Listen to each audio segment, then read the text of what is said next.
Did we get a new table? Yeah, it's a new We got a new desk. table. Why did we get a new table? Why didn't think you liked the old one? You were always glaring I at was glaring at it, and so you just thought I didn't like it. it. I guess. No, you don't understand. I'm not glaring. No, no, I'm just. It's my stature. You see, at my height, everything in the world, everything in the world, you have to look up at it. But I'm not gonna strain my neck going like this. So I have to look out from under my eyebrows.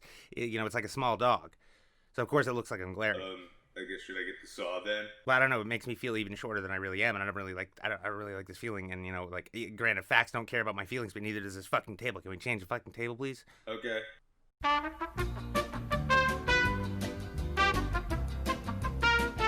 I suppose that's a little bit better. I mean, I would have preferred to saw the legs off of the table, so it would have been a normal height all the time. But I guess some phone books on the chair I'll have to do.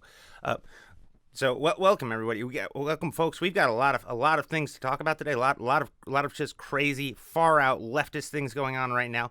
I think, of course, we're gonna have to start. We're gonna have to start with the Hallmark controversy. Of course, the Hallmark. It's a network. It's a mainstream media network, but one of the few who actually holds to Western traditional values, Christian values. They came under heavy fire recently for running an ad about a wedding planning company who apparently they specialize only in gay marriage, gay weddings, leftist sodomites and the like.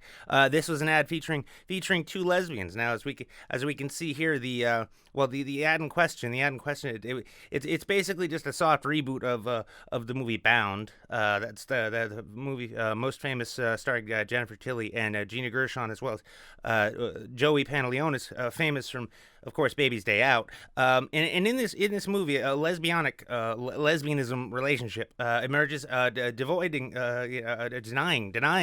Mr. Pantaleonis of a good traditional family. It's just driving home this narrative. Now, while I disagree fundamentally with all things homosexual, finding them the end of America, I can't help but see, as a capitalist, I can see it. I can see why why they decide to do this. Because think about it this way: who in the world cares about greeting cards? Really? Who cares about greeting cards? Women. That's who. And what are lesbians if not women? And what are women if not just ovaries? They have eggs. They have eggs and boobs. I know this is just facts. These are just facts. My wife is a doctor. She's even a woman herself. I've asked her in the past if she ever considered being a lesbian.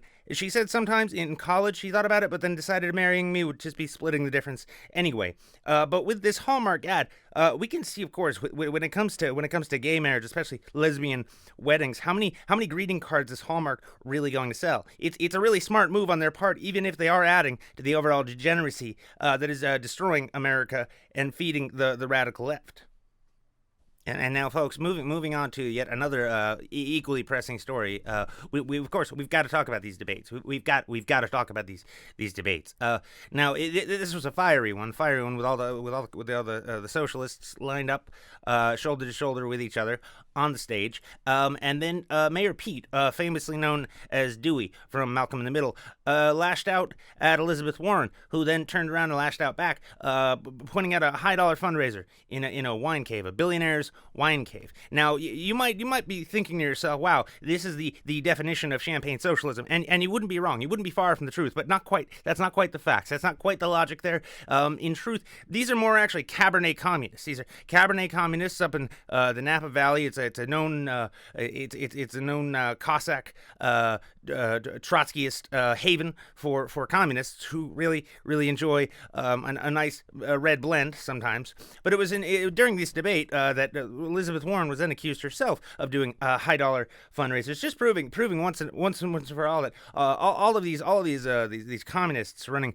to unseat President Trump, they really just want to do nothing more than kick back in sex dungeons, sipping sangria all day long, and that if you get enough money together, you can pay Elizabeth Warren to use her robot hook to take a beer bottle cap off.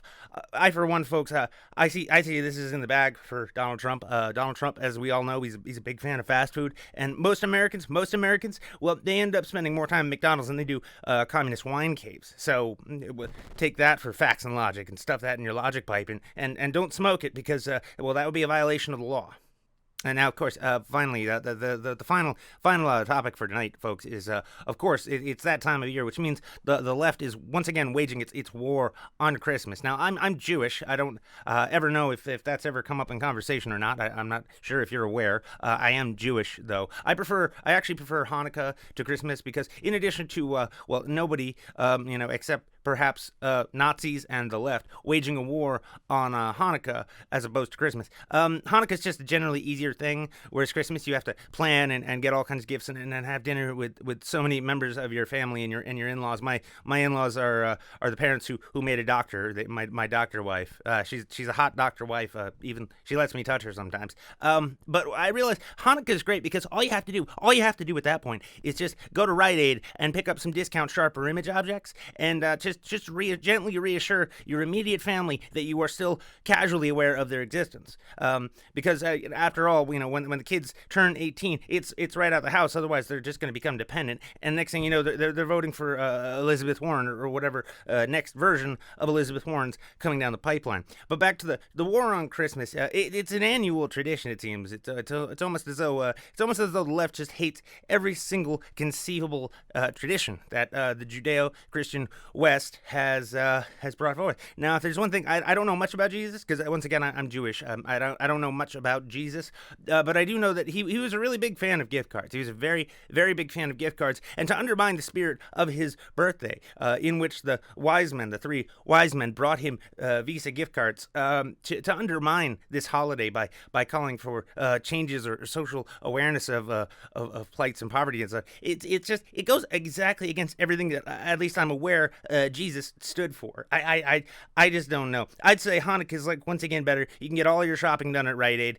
There's no fuss, no muss, and nobody really expects much of you, which is limited expectations. It's kind of the name of the game, especially in what I do these days. So that has been your news update. Make sure, of course, to check out one of the last Monday Night Live Monday shows coming up tonight, and then of course there's a show on Wednesday, which is Christmas, part of the war on Christmas. So you make sure to go over to Twitch and let this Nicholas Wizard cause a guy know that his facts are just wrong on this one, and that he shouldn't be working on Christmas or the Sabbath. Bye.